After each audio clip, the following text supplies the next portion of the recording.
بلوچستان میں طوفانی بارشیں جاری، سیلابی ریلوں میں بہنے اور آسمانی بجلی گرنے سے 4 بچیوں سمیت 7 افراد ہلاک۔ ندی نالوں میں طغیانی کیچ، ابدوئی بارڈر پر سینکڑوں تیل بردار گاڑیاں پھنس گئیں۔ میرانی ڈیم اسپل وے سے پانی کا اخراج شروع ہو گیا۔ کوئٹہ میں فائرنگ سے 2 خواتین قتل، 1 شخص زخمی۔ آج جولائی کی 26 تاریخ ہے، دن بدھ، اور اس وقت بلوچستان میں شب کے 10 بج رہے ہیں۔ بلوچستان افیئرز کی اردو نیوز بلیٹن سرشپ احوال کے ساتھ میں ہوں مقبول ناصر۔ شب و شبات۔ وڈ کے علاقے گاسلیٹی کے مقام پر آسمانی بجلی گرنے سے محمد علی نامی شخص ہلاک ہو گیا، جبکہ وڈ میں گرج چمک کے ساتھ موسلادھار بارش ہوئی۔ ڈیرہ بگٹی میں بلوچستان بھر کی طرح گزشتہ کئی روز سے بارش کا سلسلہ جاری ہے۔ شدید بارشوں کے باعث کچے مکانات کو شدید نقصان پہنچا ہے، جبکہ زین لوٹی میں آسمانی بجلی گرنے سے 40 سالہ خاتون ہلاک ہو گئی۔ جبکہ شدید بارشوں کے پیش نظر ڈپٹی کمشنر ڈیرہ بگٹی اظہر جاوید نے نوٹس جاری کرتے ہوئے برساتی نالوں کے قریب آبادی کو فوری طور پر انخلاء کی ہدایت کر دی۔ ذرائع کے مطابق جلمکسی کے علاقے پتری میں 12 سالہ خالدہ بنت محمد رفیق لاشاری سیلابی ریلے میں ڈوب کر ہلاک ہو گئی۔ مقامی لوگوں نے متوفی بچی کی لاش نکالی۔ صوبت پور کے علاقے گوٹ پیارا خان بگٹی میں تالاب میں گر کر 3 بچیاں ہلاک ہو گئیں۔ منگل کی شام خاران میں طوفانی بارش نے شہر اور دیہاتوں میں تباہی مچا دی۔ ندی نالوں کا سیلابی پانی لوگوں کے گھروں میں داخل ہو گیا۔ لوگوں نے اپنی مدد آپ کے تحت بچوں اور خواتین کو محفوظ مقامات پر منتقل کر دیا، جبکہ کئی مکانات سیلابی پانی کی زد میں آ کر منہدم ہو گئے۔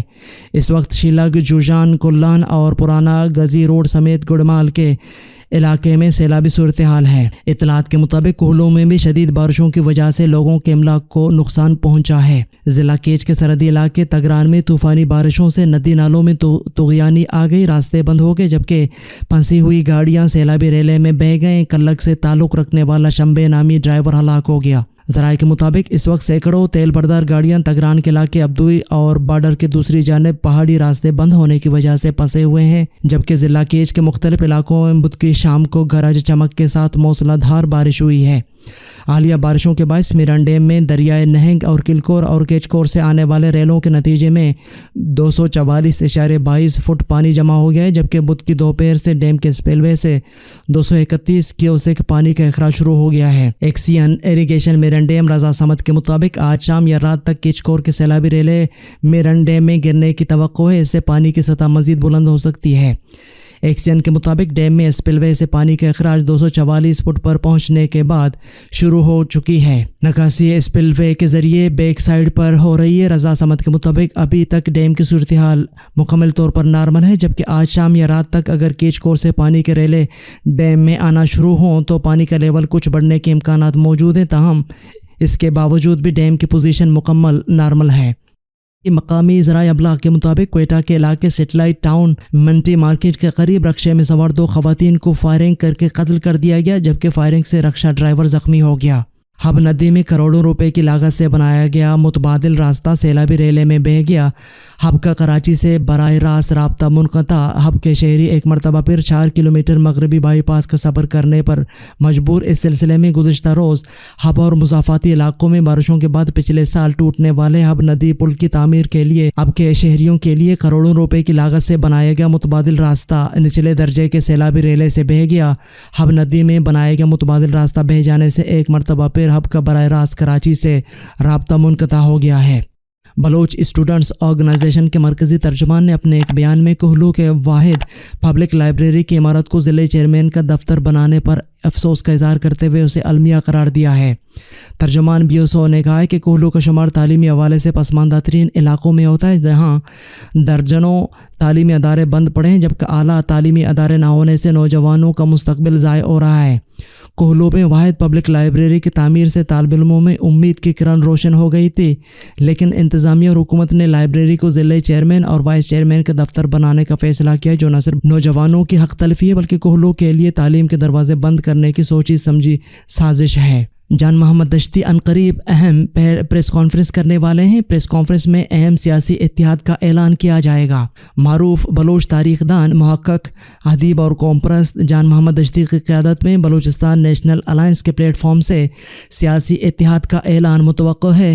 ذرائع کے مطابق بلوچستان بھر میں موجود اپنے سیاسی اور علمی رفقا سے طویل مشاورت کے بعد جان محمد دشتی عنقریب اہم پریس کانفرنس کرنے والے ہیں، جس میں بلوچستان نیشنل الائنس سے ایک اتحاد تشکیل دی گئی، جس کے خط و خال پریس کانفرنس میں بیان کیے جائیں گے۔ ذرائع کے مطابق اس اتحاد کے تمام اغراض و مقاصد میں بلوچ قومی و سیاسی مفادات کے تحفظ کو اولویت دی گئی ہے۔ ذرائع کے مطابق اس اہم پریس کانفرنس کے بعد بلوچستان کی عمومی اور مقررہ خصوصاً سیاسی منظرنامے کے خط و خال واضح ہونے کے امکان قوی ہوں گے۔ اس اتحاد کے اعلان کے بعد جعلی نعروں اور پس پردہ ڈیل و معاہدات پر پلنے والے عوامی حمایت سے محروم سیاسی فنکاروں کو کئی ایک چیلنجز درپیش ہوں گے۔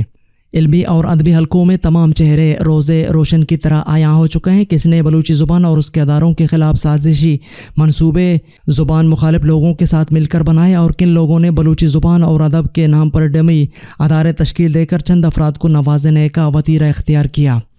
عہد جدید کے ذرائع ابلاغ میں محض افواہ اور ڈھونگ رچانے سے عوامی حمایت حاصل کرنا دیوانے کے خواب ثابت ہونے والے ہیں۔ نئی نسل جانچ پڑتال کے سخت پیمانوں کے ساتھ سیاسی میدان میں موجود ہے۔ اسے کھرے اور کھوٹے کا خوب پتہ ہے۔ وہ اپنے آبا و اجداد سے ان سیاسی فنکاروں کے نعروں اور اعلانات کو سنتا آ رہا ہے، اور اب وہ جان چکا ہے کہ سیاسی فنکار محض فنکار نہیں بلکہ وہ اس کے روح کی آواز ووٹ کو سمیٹ کر اسی کے جسم اور روح کو آزار پہنچانے کے لیے بلوچ دشمن قوتوں کا ہم نوا بن جاتا ہے۔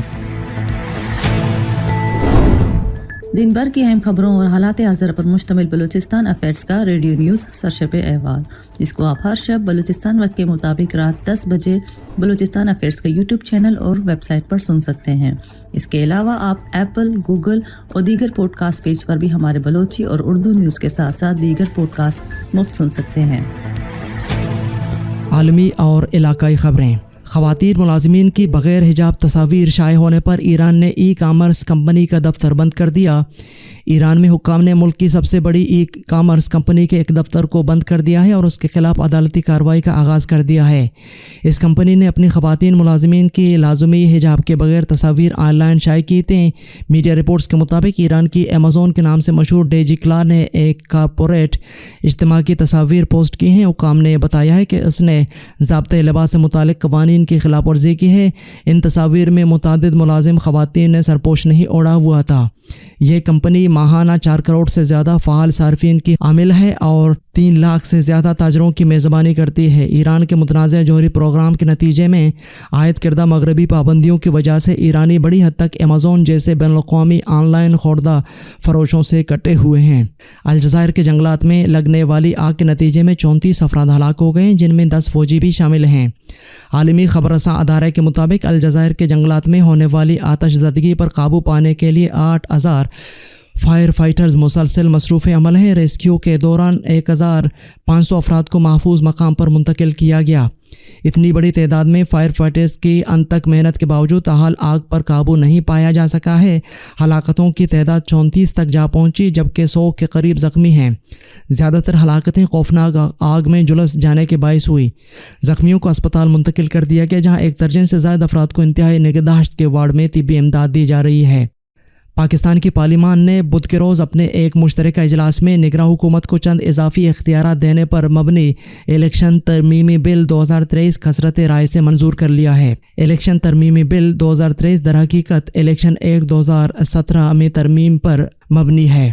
اسپیکر قومی اسمبلی راجہ پرویز اشرف کی زیر صدارت پارلیمان کے مشترکہ اجلاس میں انتخابی اصلاحات کی 54 شقوں کی مرحلہ اور منظوری دی گئی۔ نگران حکومت کے اختیارات سے متعلق الیکشن ایکٹ کی شق 230 کثرت رائے سے منظور کی گئی، جبکہ اس شق پر پیپلز پارٹی کے سینیٹر رضا ربانی، جماعت اسلامی سے تعلق رکھنے والے سینیٹر مشتاق اور تحریک انصاف کے سینیٹر علی ظفر نے اعتراض اٹھایا۔ الیکشن ایکٹ کی شق 230 کے تحت نگران حکومت کو اضافی اختیارات حاصل ہوں گے۔ موجودہ ترمیم میں مزید ترمیم کرتے ہوئے طے کیا گیا کہ نگران حکومت پہلے سے جاری پروگرام اور منصوبوں سے متعلق اختیار استعمال کر سکے گی اور فیصلے لے سکے گی۔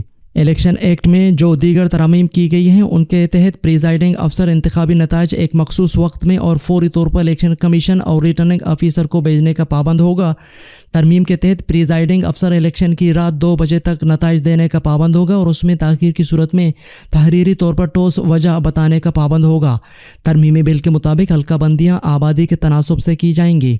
بل کے تحت پولنگ ڈے سے 5 روز قبل پولنگ اسٹیشن تبدیل نہیں کیا جا سکے گا، جبکہ امیدوار قومی اسمبلی کی نشست 1 کروڑ تک جبکہ صوبائی نشست کی انتخابی مہم پر 40 لاکھ تک خرچ کر سکیں گے۔ وفاقی وزیر قانون اعظم نذیر تارڑ نے بل کی شکوار منظوری کے دوران ایوان کو بتایا ہے کہ انتخابی اصلاحات بل میں کوئی تبدیلی نہیں کی جا رہی ہے۔ انہوں نے کہا کہ جو معاہدے وفاقی حکومت نے پہلے سے طے کر لیے ہیں ان پر نگران حکومت کو کام کرنے کی اجازت مانگ رہے ہیں۔ واضح ہے کہ اس سے قبل سینیٹر رضا ربانی نے بھی آرٹیکل 230 پر اعتراض اٹھایا تھا۔ دوسری جانب اس بل پر شکوار منظوری کے دوران جماعت اسلامی کے سینیٹر مشتاق احمد نے اعتراض اٹھایا کہ ہم غلامی میں اتنے آگے چلے گئے کہ IMF کے لیے اپنے الیکشن کے قوانین بھی بدل رہے ہیں۔ اس بل کی منظوری کے بعد پارلیمنٹ کا مشترکہ اجلاس 7 اگست دن 11:30 بجے تک ملتوی کر دیا گیا۔